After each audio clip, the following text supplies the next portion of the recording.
When the Chief Elections Officer of the Guyana Elections Commission, Keith Lowenfield, submitted his report to Chairman of the Guyana Elections Commission, Justice Claudette Singh, on Tuesday, it showed a clear win for the APNU+AFC. The People's Progressive Party immediately moved to the Caribbean Court of Justice, appealing the ruling of the appeal court, Guyana's highest judicial court, that only valid votes must be used to declare a winner.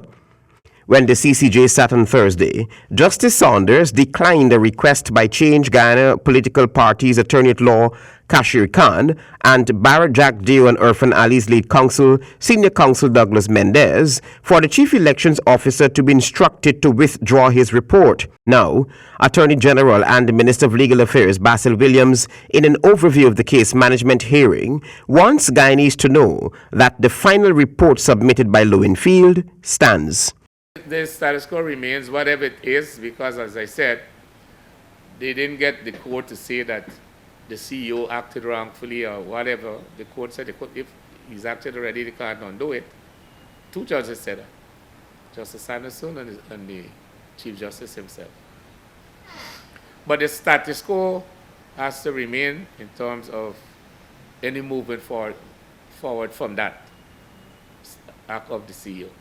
The Attorney General's overall argument is that the Caribbean Court of Justice does not have jurisdiction to hear appeal case of the ruling by the Guyana Court of Appeal, which determined that the words "more votes cast" should be interpreted to mean more valid votes cast in relation to the elections held on the 2nd of March 2020.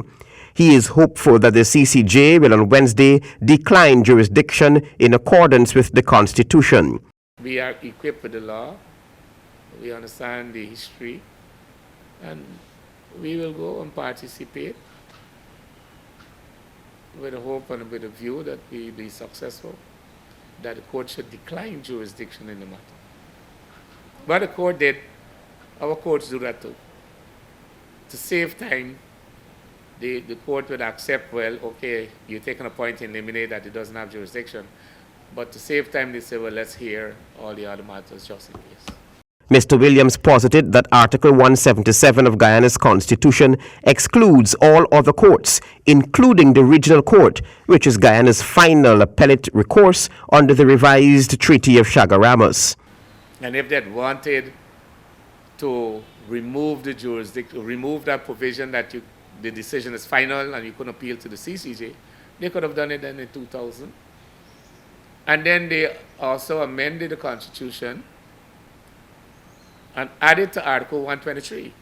They added two subparagraphs, 4 and 5, which made provision for the establishment of the Caribbean Court of Justice and for it to be the final court of appeal for Guyana.